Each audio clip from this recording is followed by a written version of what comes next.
This video is going to further talk about profitability, financial measures, and it's going to discuss something called return on equity. Now remember, equity, net worth, same words. Okay, so this is also the same thing as net worth. And this is a percentage. So you know that we're going to need the average equity so that we can take a estimate of the income or the profitability and divide it by the amount of equity to get a rate of return. So what we're going to do is I'm going to go right here and simply type average. Change locations right here. This is average net worth or average equity, and I'll simply go get that from the balance sheet. There's my average equity right here. Okay, so here are the steps now to calculate return on equity.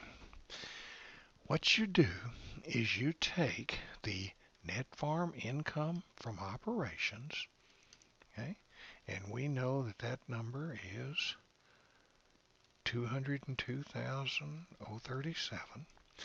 But you do not add the interest because we're going to assume that the business does have debt.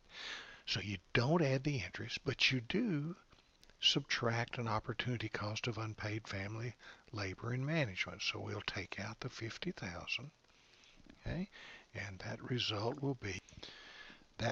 is 152,037. Now, this number is referred to as a return to, notice again the difference in the two little words, return to equity. Okay, and it's a dollar amount. Now, the rate of return on equity, ROE, return on equity, is simply equal to the return on equity divided by average net worth. Again, I'm using the words interchangeably.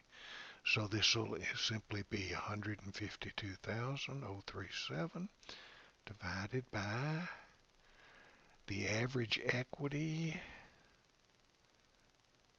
was 864,165, which gives me 17.6%. Okay, now be real careful. Listen carefully. What does that number mean?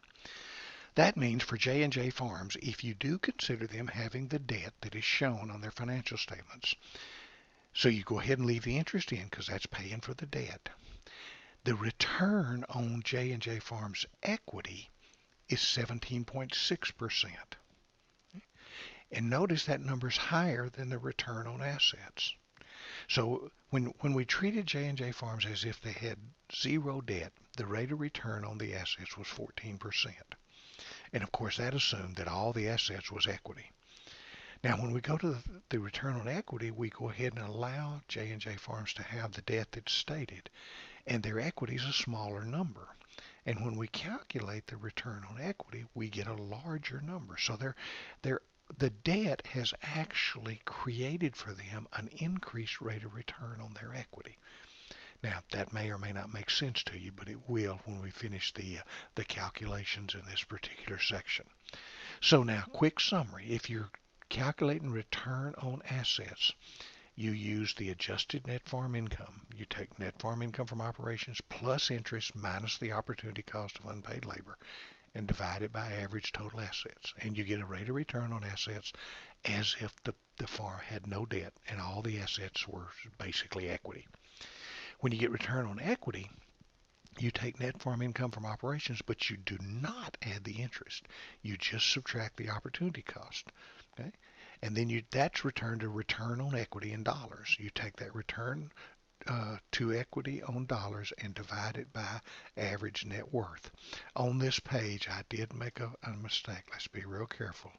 That return on equity there should be return to equity. That's the dollar amount. Okay, so now the question becomes, why are those two numbers different?